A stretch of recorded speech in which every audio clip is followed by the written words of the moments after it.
right now on KNBC 9 First News. Good morning. Look at the low clouds covering the top of some of our taller buildings downtown. I am tracking the rain and the chance for snow coming up. A huge test for the Chiefs as they go up against Tom Brady and the Patriots in prime time. What Patrick Mahomes is saying about his biggest game yet. Plus, a new poll this morning shows President Trump's approval rating improving. What this means less than a month before the midterm election.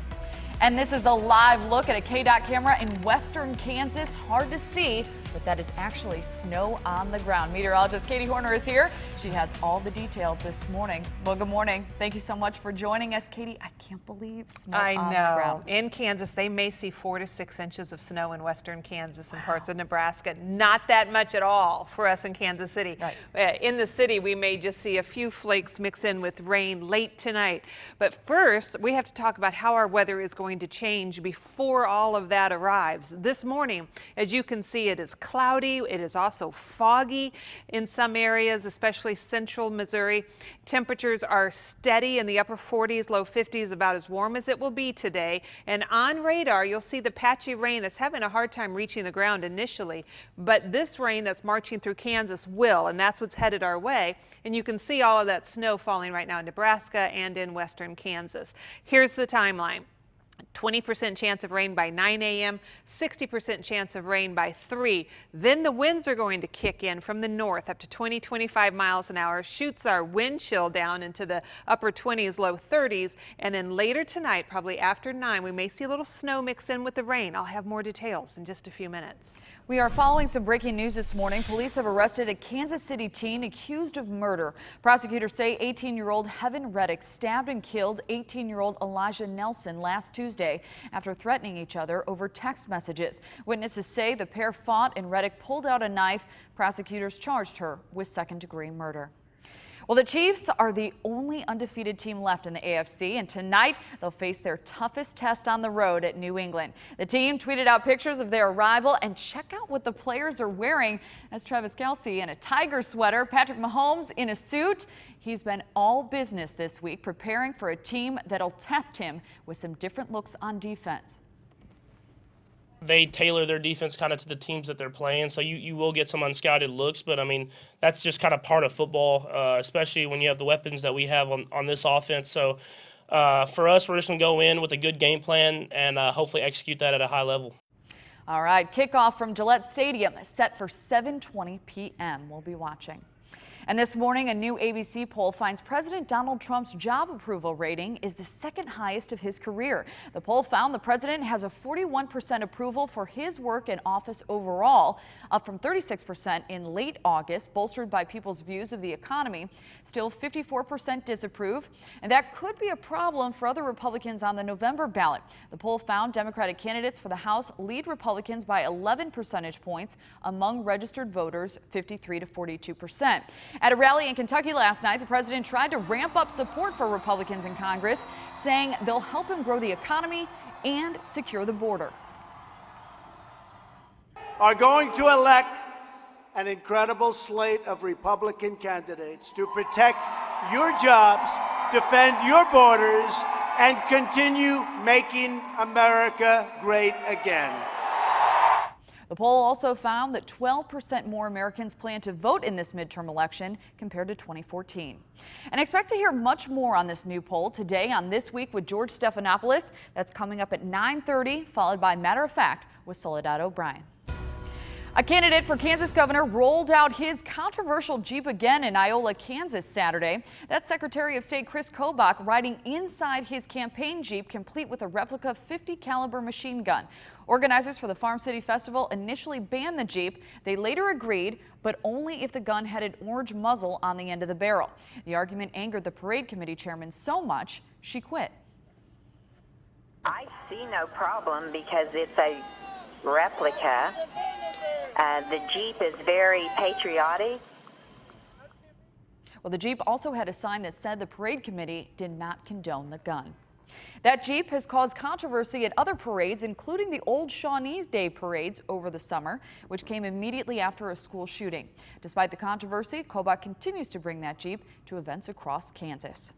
Vice President Mike Pence is coming back to Kansas this week to campaign for Kobach. He'll be in Wichita on Thursday for a private fundraiser. Those tickets start at $250. Vice President Pence was in Springfield, Missouri last week campaigning for Missouri Senate candidate Josh Hawley. And you are running out of time to submit your questions for the Missouri U.S. Senate debate. KMBC 9 News hosting both candidates, Republican Josh Hawley and Democrat Claire McCaskill, Thursday, October 25th. You can take part by going to kmbc.com/debate and entering questions you want those candidates to answer. Let's turn things over now to meteorologist Katie Horner. Good morning, Katie. Good morning, Kelly. We're looking at the radar because it helps tell our story, at least sets the stage. Initially, this rain that's trying to work in is not making it to the ground, but it's working to saturate the atmosphere. You can see that by the low clouds outside. The very steady rain is marching our way and will be here around 11 o'clock this morning in our western counties and be working through Kansas City the rest of the day. And that snow is trailing behind it. So this is what it looks like on Future Scan. Here we are. The rain by 1:45 is working through the city. Light rain initially. The snow is still far up in Nebraska and northern Kansas. By later this afternoon, our rain picks up in intensity, and then late tonight, that's when we may see a few snowflakes mix in with the rain, and that's probably the most we're going to see here in Kansas City. So about that snow, most of it will be north of I-70 and west of I-35 and I-335. The amounts would be a trace and higher amounts the farther west you go. Kansas City will only see a mix, a quick mix late tonight. But we will see freezing temperatures. I'll have the details on that next, Kelly. All right, we'll be waiting for those. Thanks, Katie. Well, 3 groups got their measures on the November ballot pushing to legalize medical marijuana in Missouri. The proposals have some key differences. KMBC 9's Haley Harrison has a closer look at Missouri Amendment 3. A yes vote here would amend Missouri's constitution to legalize medical marijuana, with some of that money going to research cures for diseases. This one is called the Bradshaw Amendment, for the Springfield lawyer and doctor who is its backer. Brad Bradshaw used a whole lot of his own money to get this issue on the ballot. A 9-person independent board would make up the Research Institute, initially with Bradshaw at the helm. It allows a licensed doctor to prescribe medical marijuana for 10 qualifying conditions, but also any other disease that the research board determines. They would also issue licenses to grow this drug. Of the 3 proposals this November, the tax rate on the Bradshaw Amendment is the highest at 15%. The cost, at least $500,000 a year, but it would raise upwards of $66 million annually. Now, but what happens if more than one of the medical marijuana ballot initiatives passes next month? Well, according to Missouri law, the one with the most yes votes wins. If Prop C and a constitutional amendment pass, the amendment will take precedence. Well, the recovery continues in the areas hit the hardest by Hurricane Michael. Coming up, we'll take you inside the massive search and recovery effort happening this morning.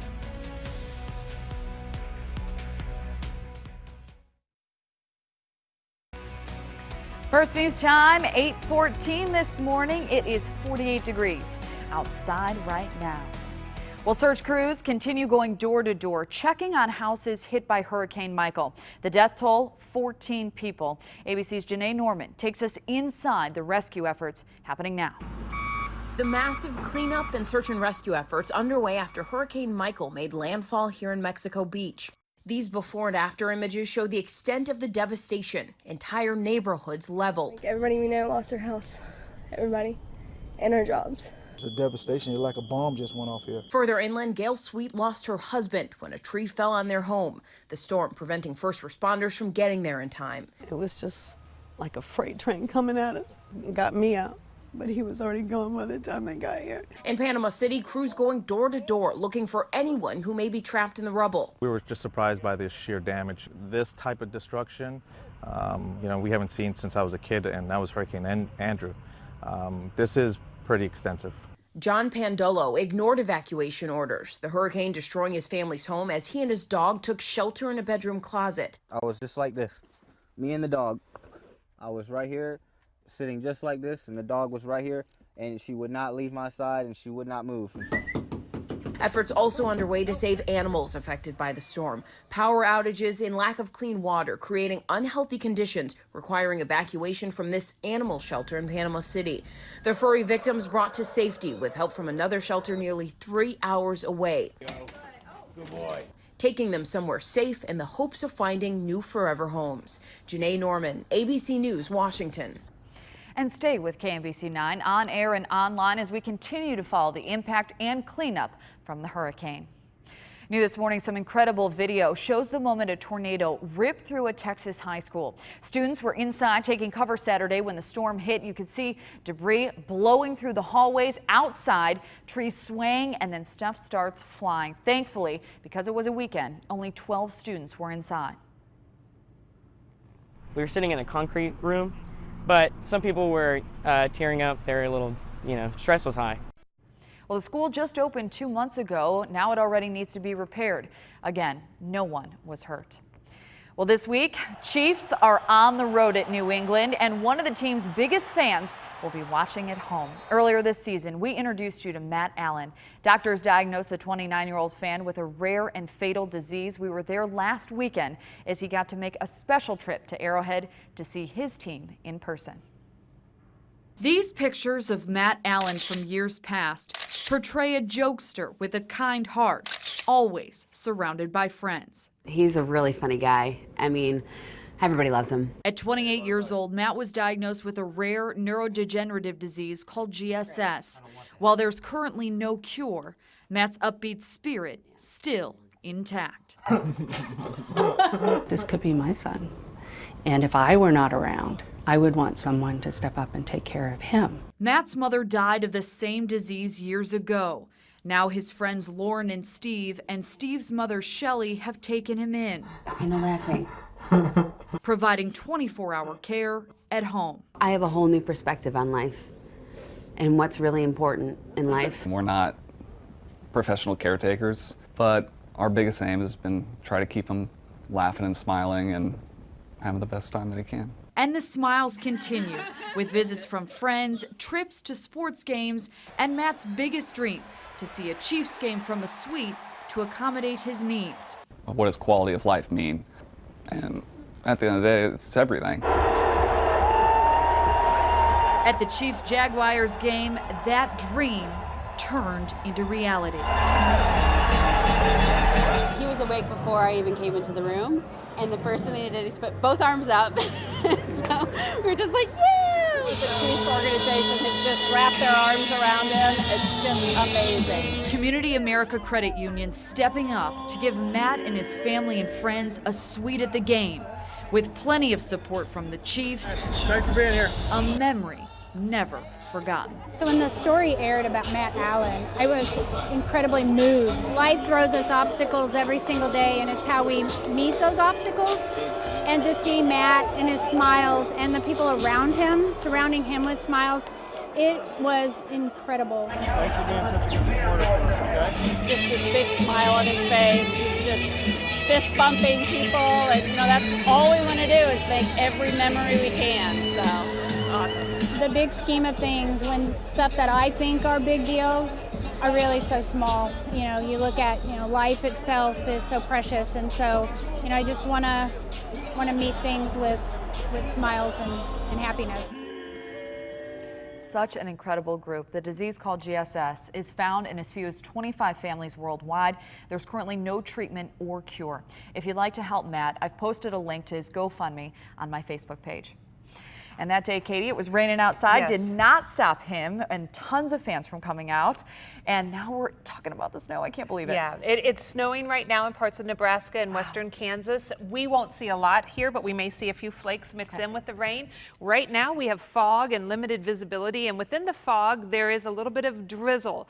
And then there's more rain to come later this afternoon. Visibility is being reported 1 mile across the area right now. Humidity is 96%. I have to show you this graphic. I just finished updating it. The winds in Kansas City currently gentle 5 to 10 miles an hour. I just checked in on Dodge City. They are reporting sustained winds at 30 miles an hour, gusting to 54-mile-per-hour winds. It is just howling out in the western plains of Kansas. That front is headed our way. The conditions behind the front will not be as bad in Kansas City as they are in western Kansas nor Nebraska, but they will change significantly for us. It'll get much colder. It'll get windy. and our wind chills will drop down into the 20s. Currently, Grand Island is reporting a wind chill of 18 degrees. And in that cold air mass, we have snow falling in Nebraska. It's starting to change over in western Kansas, but it's rain that's marching towards us first, and it's not far away. It's in Manhattan now, Topeka next. This is Future Scan. Watch as it comes into Topeka and then into Lawrence, then into Kansas City, and continues marching eastward. The timing for its arrival will be around 11 to 1 o'clock, depends on where you are. A little earlier on the Kansas side, a little later on the Missouri side. And then the intensities will change. And I think Future Scan does a good job of indicating that. Don't get too caught up on where it shows the intensity changing. Just know that it will. At times it'll lighten up. At other times it will be raining really heavily in the area. Then it's a timing match where we have precipitation or moisture still falling, and we have the dropping temperatures. If the two collide, that's a big if, we will see a mixture, but it's looking like, if we get that, it'll be around 10 o'clock or later, that the moisture is moving out just as the temperatures that are cold enough to produce snow move in. So there's just a very short window where we could see some snow falling in Kansas City. Here are some more details about the snow. The best chance will be north of I-70 and west of I-35, and maybe even west of I-335 by Topeka and Emporia. The timing is late, 7 p.m. on the Kansas side, 11 to midnight in Kansas City. The amounts close to home, if we see any, a trace to an inch, but let me make that clear, it's not in Kansas City. That's northern Kansas, near the Iowa border, near the Nebraska border, and northern Missouri, and then west of Topeka. In Kansas City, only chance we have is just a quick mix coming through. The roads are wet, and that's why there may be an impact, and that would be the same for the sidewalks, but no delays expected. The next thing we need to talk about is the wind. You know that's going to be picking up 20 to 25 miles an hour this evening, dropping us down to 32 degrees tomorrow morning. There's going to be the first freeze of the season in northern Missouri and parts of Kansas. Kansas City will see its first freeze, our first freeze, early Tuesday morning, Kelly, and that's unusual. That doesn't usually happen this early. All right, thanks, Katie. Well, this morning, a 10-year-old getting a lot of national attention after stealing the show at a local concert. Here's a look. Hit him with it, Collier.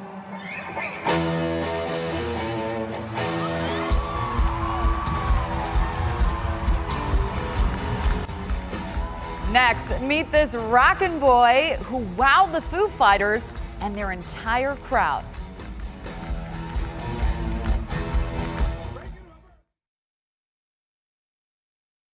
Amazing happened when the Foo Fighters took the stage at the Sprint Center Friday night. KMBC 9's Alan Shope shows us how a 10-year-old left 15,000 fans cheering.